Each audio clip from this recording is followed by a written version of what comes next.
What's up guys, Darkruler here aka Blackheart909, and today we're looking at the most demanding Steam Deck games running with the LSFG plugin. Now, we're starting this video with Baldur's Gate, but we'll also be doing Hogwarts Legacy, Black Myth Wukong, Red Dead Redemption, and Cyberpunk 2077. There are timestamps in the video. They should be sorted by chapters or even in the description if you want to skip ahead to any of those parts. We're starting off with Baldur's Gate 3, and Baldur's Gate 3 runs pretty well with LSFG. We don't get a 60 FPS readout, but we do manage to get above 30 at all times. I think for Act 3, the most demanding area in this game, this is actually a great result. All those dips to 15 FPS are replaced by 30 to 40 FPS gameplay sections, and for settings we're using pretty much everything on medium and FSR on balanced. Other gameplay sections like dungeons and fights in areas that aren't in the city run between 50 to 80 FPS, which is a great reading.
Up next we have Black Myth Wukong, and I find that while this game does have a inbuilt frame gen mode, you're forced to use FSR3 with that mode, and also the frame gen takes away a lot from the base frame rate, putting it around 20 to 25 FPS, and then boosting it to 55 and sometimes 60 FPS. LSFG does not take a big enough performance hit and boost your FPS by double from around 30 to 60, even reaching up to 70 as you can see in this video. And it's a really nice experience using LSFG, to be honest, guys. The way I personally like to play it is using LSFG and XESS upscaling, and it looks really good this way. It's a little bit blurrier than FSR3, but you don't get any of those artifacts.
Up next we have Hogwarts Legacy, and in this game we go from a 30 to 40 FPS reading to somewhere around 60 to 85 and sometimes even above that, depending on the scene. We're running on all medium settings. You can play around with these settings and turn some things higher, some things lower if you'd like, but I feel like this balance was really good.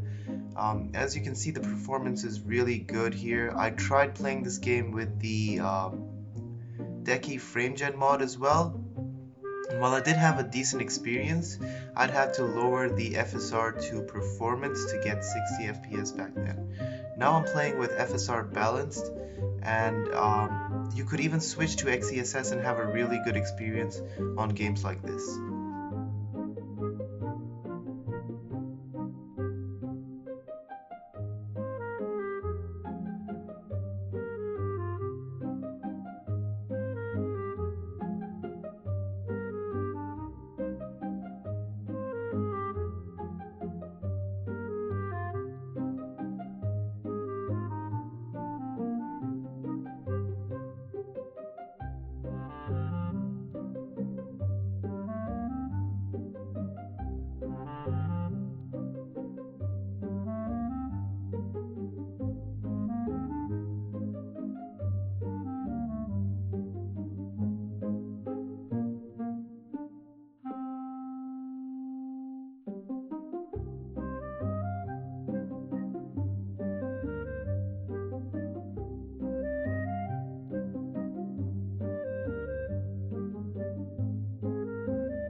Up next, we have one of the most impressive games to me, Red Dead Redemption 2, and we're playing at fairly high settings. Almost everything is on medium, and textures are set to ultra. It's pretty close to the Xbox Series X settings, and I would say you have the headroom to turn settings up in this game and still enjoy a beautiful experience, although this game looks really good at medium.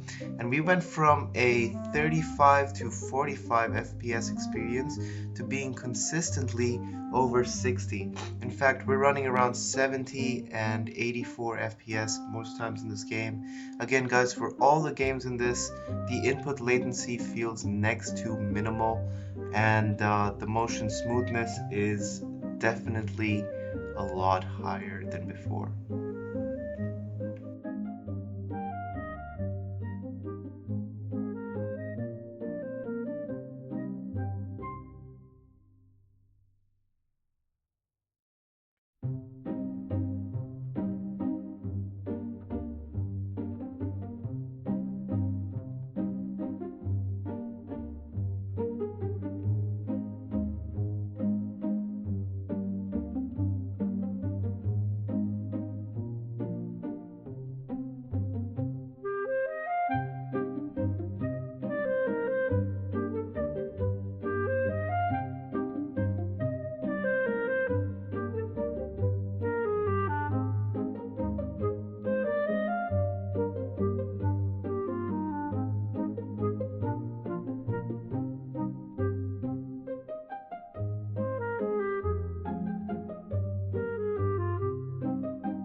And finally we have Cyberpunk 2077. Now this game probably runs the best with LSFG. Using the inbuilt frame gen, I'd have to have my GPU clock set to 1600 just so I can get a playable, albeit laggy frame rate in terms of input latency with the inbuilt frame gen. And I'd be relying on using FSR3, which is already a drain on the system resources. Instead, switching over to LSFG, I can run the game at all medium settings. Some stuff is adjusted from the Steam Deck preset, and we get a smooth 60 plus FPS readout for most of the game. The latency again feels close to minimal. I would compare the latency of LSFG as to streaming from GeForce Now in a really good location. It's not noticeable whatsoever. It adds probably 6 to 10 milliseconds, maybe even less if you're using performance mode like I am in these videos. And yeah, for the Cyberpunk test, we also tested LSFG 3X, which ran surprisingly well, and it helped us run at 90 FPS almost all the time.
Anyway guys, thank you for watching this video. I hope you found it informative. I hope if you decide to download the LSFG preset, you know more now before you go in.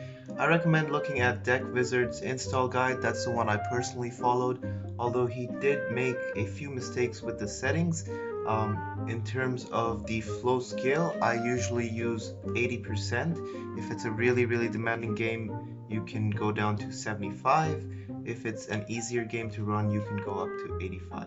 That's my framework for it.